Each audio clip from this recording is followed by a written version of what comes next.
자, 여러분 이번에는 아까 봤던 장문을 넘어서 33쪽을 펴봅시다. 33쪽. 33쪽에 보면요. 1번이랑 또 새로 되어 있을 거예요. 1번부터 다시 되는 부분이 우리 이것에 해당하는 부분이에요. 말하기, 화법에 해당하는 부분입니다. 자, 그런데 이 화법에 관련돼서는 너네가 처음 보는 표현이 있을 수가 있어. 그래서 시작하기 전에 이걸 좀 말해주고 진행하려고 해요. 전에 몇몇 전 선생님 수업 중에 뭐 언어적 표현, 비언어적 표현 뭐 이런 거 말을 하긴 했었는데 그걸 이제 여기서 다시 쓰도록 하려고 합니다. 우리 이거는 좀 적어놔야 돼요. 화법의 문제를 풀 때는 꼭 알아둬야 될 용어가 있어. 우리는 이걸 먼저 볼 겁니다.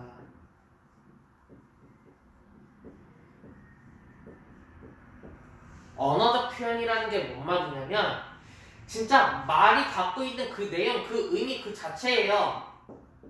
말의 의미 자체라고 생각하면 돼요. 야, 고기 좀 먹자. 진짜 그 의미 그대로 고기 좀 먹자.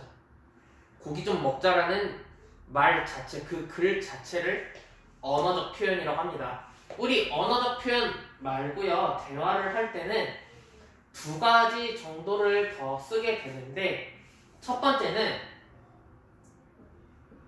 준언어적 표현이라는 걸 써요. 준언어적 표현이라는 건 다른 말로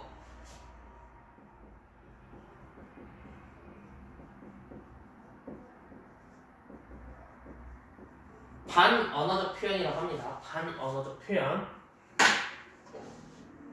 언어긴 언어인데 반쪽짜리야. 반대가 아니야. 반대가 아니라 반쪽짜리 언어예요. 반쪽짜리 언어. 언어긴 언어인데 언어적 표현이긴 언어적 표현인데 이 언어적 표현에 준한다라는 뜻이야. 선생님, 반쪽짜리 언어, 준언어적 표현, 그래서 뭔 말이에요? 뭔 말이에요? 준언어적 표현, 반언어적 표현에 해당하는 것들은요. 억양, 소리의 길이,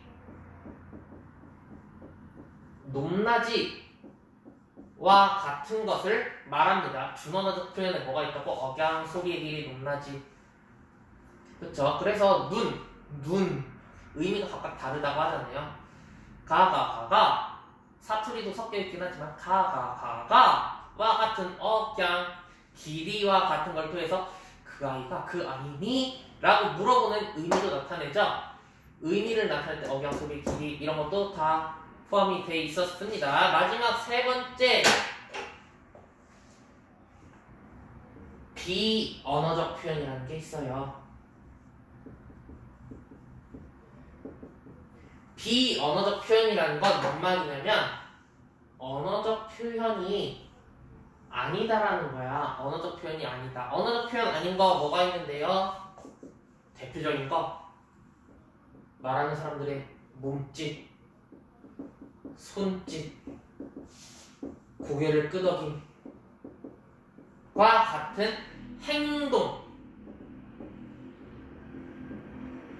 행동이 비언어적 표현에 속합니다. 간단한 거야. 누군가가 나한테 말을 하네. 근데 듣기가 싫어. 그러면은 딴짓하고 있잖아요. 그쵸? 아, 저 사람이 하는 말은 너무너무 듣기가 좋아. 그러면 계속 눈 마주치죠. 그쵸? 비언어적 표현, 행동이 있어요. 언어적 표현, 준언어적 표현, 비언어적 표현 있는데 우리 같은 경우에는 초점을 좀 여기다 맞춰놓고 보면 좋을 것 같아요. 준언어적 표현, 비언어적 표현에 초점을 맞추고 문제를 보도록 합시다. 자, 그럼 1번 볼게요. 1번. 위 강연자의 말하기를 이해한 내용으로 적절하지 않은 것. 자, 그럼 본문 봅시다. 여러분, 과거에는 먼 곳까지 메시지를 전달하기 위해 어떤 시각 통신 수단을 사용했을까요? 물어보면 뭘 뭘 높여? 흥미를 유발해, 흥미를 제시해. 청중의 대답을 들은 후 고개를 끄덕이며 이거 밑줄 고개를 끄덕였대요. 끄덕였다. 그럼 어떤 표현에 해당돼? 비언어적 표현. 그래서 비언어적 표현 같은 경우에는요, 이런 지문에서 늘 괄호 안에 제시됩니다. 괄호 안에 제시돼요. 보자. 고개를 끄덕였대. 네, 그렇습니다. 화면을 가리키며 또 괄호 안에 제시되죠. 손짓이죠. 또 비언어적 표현이 사용됐네. 화면에 보이는 것처럼 봉화가 있었습니다. 봉화는 수 킬로미터 간격으로 세운 봉화대에 불을 붙여 메시지를 빠르게 전달할 수 있었긴 했지만 특정한 몇 가지 메시지에만 전달할 수 있다는 제약이 있었습니다. 이러한 제약에서 벗어난 시각통신 수단이 바로 오늘 말씀드린 세마포르입니다. 세마포르가 무엇인지 궁금하시죠? 자, 이제 제시된 내용이 뭐라는 걸 나타내고 있는 거예요. 세마포르에 대해서 이야기가 제시될 건가 봐요. 1문단에서는 세마포르에 대한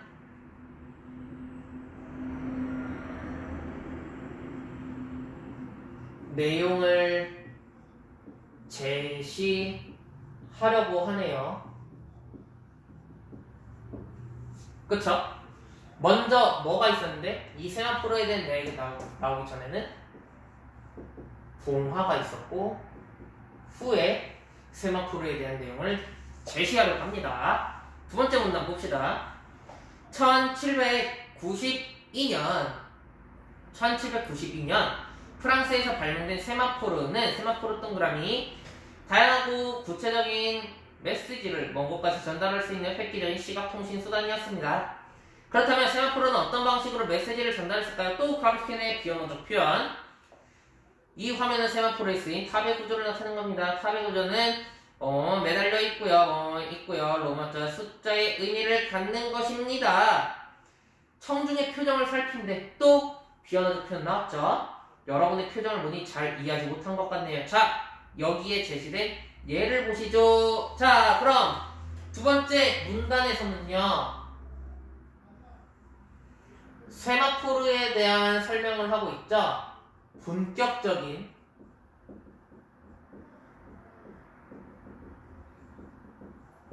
그런데 이 세마포르에 대한 설명을 어떻게 하고 있어?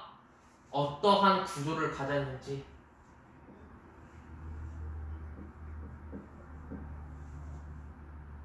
이제 예를 같이 보재. 세 번째 문단으로 갑시다. 세 번째 문단. 화면을 가리키며 화면에 보이는 것은 각각 로마자 A와 숫자 7을 의미하는 형태입니다. 긴 널빤지가 상태에서 있고요. 긴 널빤지와 짧은 널빤지 모두가 수평인 형태는 7입니다. 세마포르는 이러한 널빤지 형태를 탑에서 탑으로 시간차를 두어 차례대로 전달해 나가는 방식을 통해 글자를 하나씩 전달하였습니다. 이 방식으로 손가락 3개를 그때 또 비언어적 표현이죠. 1분에 3개의 글자를 전달할 수 있었는데 200여 킬로미터 떨어진 곳까지 글자 100개를 전송하는데 채 1시간도 걸리지 않았다고 합니다. 다만 산과 같은 고지대에 세워졌음에도 불구하고 가시거리가 제대로 확보되지 않은 상황에서는 전송 효율이 떨어진다는 문제가 있었습니다. 라고 되어 있네요. 그럼 세 번째는 뭐라고 쓸 수 있을까? 세마포르 사용의 예가 나왔죠? 그쵸? 예가 나왔고요. 이에 대한 효과성, 그리고 가시거리가 확보되지 않았을 때는 좀 제한이 있을 때 제한점 이렇게 나왔네. 자, 마지막 문단 봅시다. 이러한 한계에도 불구하고 세마포르는 유용한 시각통신 수단으로 자리매김을 했다. 화면에서처럼, 여기 밑줄, 화면에서처럼 수킬로미터 간격으로 500여 개에 이르는 송수신탑을 세워 5000km에 달하는 곳까지 메시지를 전달했는데요. 경쟁에서 우위를 차지할 수 있었습니다. 라고 되어 있습니다. 자, 그럼 방금 전에 수킬로미터 간격으로 500m에 이른 송수신 탑을 세웠대요. 이건 구체적인 수치네. 그쵸? 몇 개 정확하게 나와 있네요. 그럼 봅시다. 네 번째 문단 마무리를 하자. 세마포르를 통한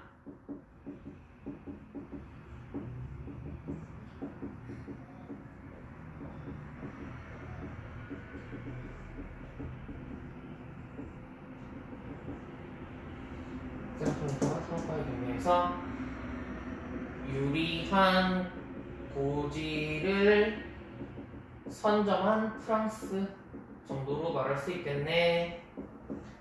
그럼 봅시다. 보기 1번 화재와 관련된 수치를 제시하여 청중의 이해를 듣고 있다. 수치 제시 동그라미. 수치 제시 어디서 나왔다고 했는데요. 수치 제시는 방금 전에 봤던 네 번째 문단 구체적인 개수가 나와 있었죠. 3번 봅시다. 앞부분에 화재를 제시하여 청중의 호기심을 유발하고 있다. 그쵸. 호기심 유발 아까 어디서 했었어요? 1문단에서 보면 어떻게 사용했을까요? 흥미 유발이죠. 그쵸? 1문단에서 했고요. 4번 보자. 비언어적 표현을 활용하여 의사전달의 효과를 높이고 있다. 비언어적 표현 동그라미. 비언어적 표현 어디 나와 있는데? 너무 많아. 4번에 다 있어. 바로 안에 들어있는 게 전부 다 무슨 표현이었다? 비언어적 표현이었다. 5번 봅시다. 다른 대상과 비교하는 방법으로 화재의 특성을 밝히고 있다. 여기서 화재의 특성은 뭔데요? 전부 다 세마포르였어요. 그런데 다른 대상과 비교했대. 어디서? 봉화랑 비교했잖아. 봉화는 이러한 원인이 있었다, 제약이 있었다, 몇 가지 메시지만 전달하는 걸 극복하는 게 세마포르였잖아요. 그래서 비교를 통해서 조금 더 세마포르가 더 낫다라는 걸 드러내고 있죠. 그럼 2번 볼게요. 청중의 질문에 대답하면서 청중과 상호작용을 하고 있다. 청중의 질문에 대답을 한다. X. 청중의 질문에 대답을 하는 건 나와 있지 않았습니다. 그쵸? 오히려 청중에게 물어보고 대답을 듣고 나서 말을 했어요. 답 2번입니다. 이번에는 2번 보자. 2번. 다음은 학생이 수업 시간에 한 발표이다. 물음에 답을 해보자 라고 되어 있어요. 자, 이거는 문제를 먼저 다 볼게요. 문제를 먼저 볼 거예요. 다음은 위 발표를 위해 사전에 세운 발표 계획이다. 발표 내용에 반영되지 않은 것. 주제 보니까 쭉 다 보니까 전부 다 까치밥에 관련된 얘기가 나오네. 그럼 얘들아 봐봐. 문제를 먼저 봤어. 이번에는 문제를 먼저 봤단 말이야. 문제를 보니까 뭐에 대한 얘기가 많이 중복이 되고 있어? 까치밥이죠? 그럼 이 문제는 까치밥이라는 게 중요한 키워드로 나올 건가 봐요. 그거 알고 있자. 까치밥. 그럼 다음 문제 넘어가 보자. 3번.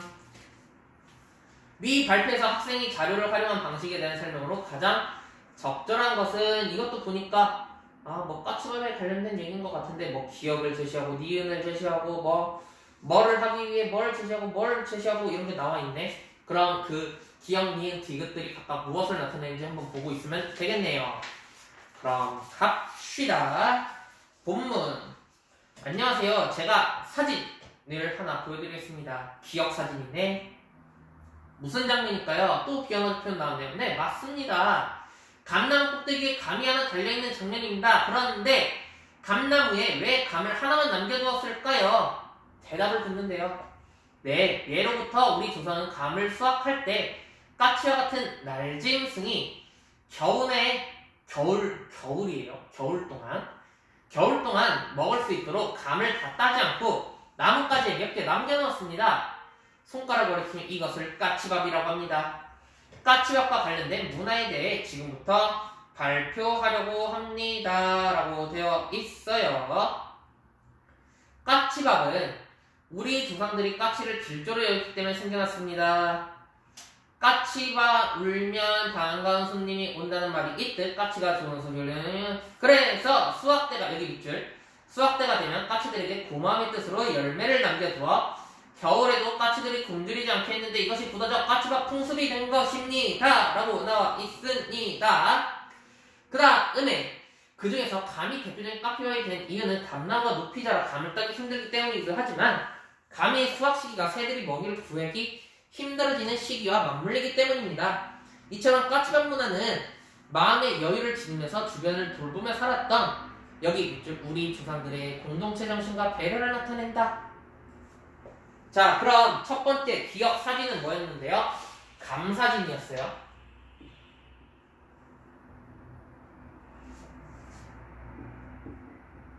근데 이 감사진이 어떻게 되어 있었어? 감나무 꼭대기에 있는 감사진이었고요. 자, 그럼 이제 니은 두 번째 사진 보자. 두 번째 사진을 보겠습니다. 이것은 대지의 작가인 펄벅이 경주를 방문했을 때의 사진입니다. 두 번째 사진, 펄벅의 경주 방문.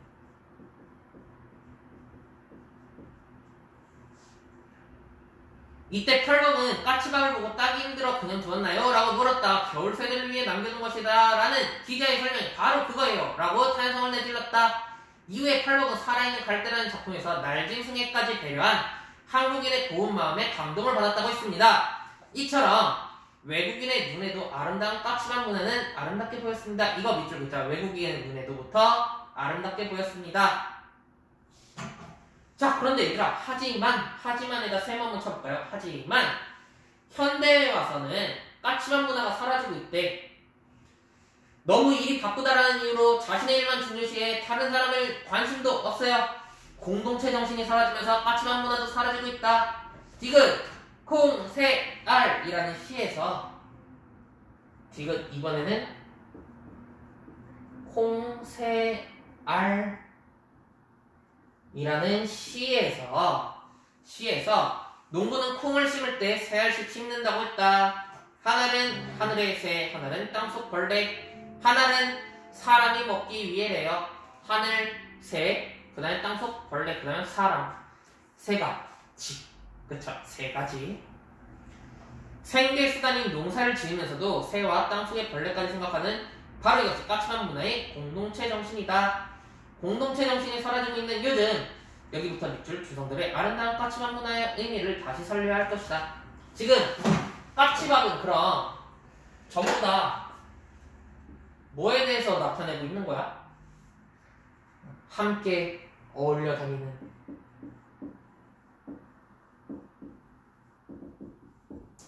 공동체 정신에 대해서 말을 하고 있네요. 그럼 2번 문제 봅시다. 주제, 현대의 까치밥 문화가 사라지고 있으니 까치밥 문화의 의미를 되살리자고 제안해야겠다. 이거 어디 나왔어요? 방금 전에 봤던 5번째 문단에. 맞나요? 맞죠? 5번째 문단에 있죠? 5번째 문단에 있어요. 청중 분석. 까치밥이라는 단어가 낯선 친구들이 있을 테니 의미를 설명해야겠다. 의미 설명 어디 있는데요? 까치밥? 1번째 문단. 첫 번째 문단에 보면은 중심보다 손가락 받치며 까치밥의 의미를 나타내고 있고요. 친구들은 감히 까치밥을 대표하게 된 이유가 궁금할 수 있으니 그 이유를 설명해야겠다. 감히 대표적인 이유가 된 것 두 번째 문단에 있네요. 그쵸? 반전에 밑줄 그었던 부분에 까치밥의 대표가 된 이유 설명해놨고요. 까치밥의 유래를 까치가 길조라는 조상들의 인식과 관련지어 설명해야겠다. 이것도 역시 두 번째 문단이 있는데 마지막 5번 보자. 5번.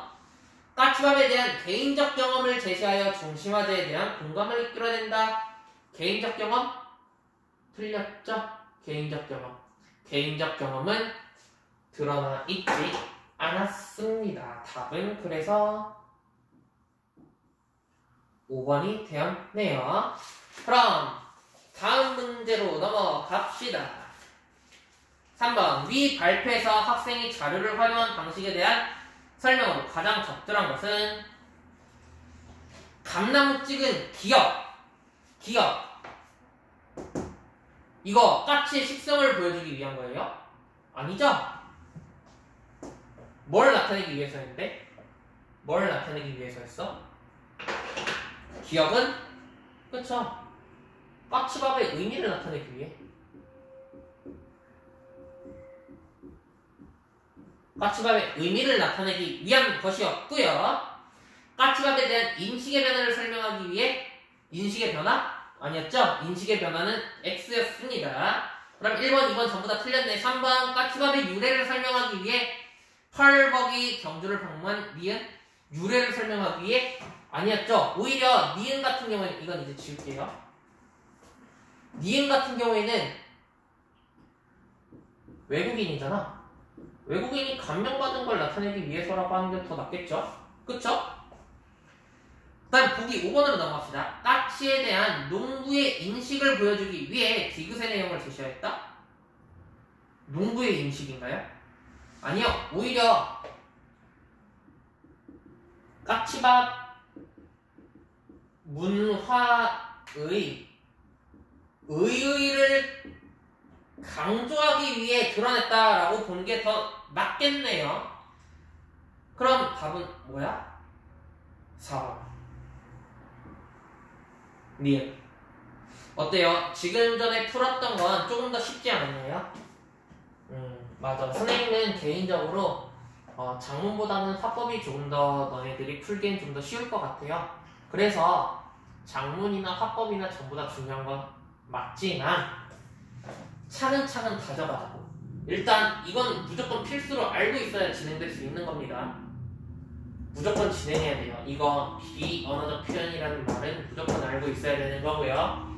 그 다음에 이것처럼 이렇게 선생님처럼 각 문단마다 어떤 중요한 내용들이 있는지 독서 빠는 것처럼 한번 해보고 진행해봐. 그럼 시간이 걸려도 조금씩 이해하는 데 도움이 될 거야. 그리고 마지막에 했던 선생님이 요번 문제에서는 문제 먼저 읽고 지문을 봤죠? 문제를 먼저 보면 너네가 뭐에 초점을 맞춰야 될지 확인을 할 수가 있어서 도움이 되는 경우가 많거든. 이것만 해도 봐봐. 우리는 초점을 어디다 맞췄는지를 확인했잖아요. 딱지가. 그쵸? 이것처럼 한번 진행을 하면서 공부를 해봅시다. 그럼 수업은 여기까지. 안녕.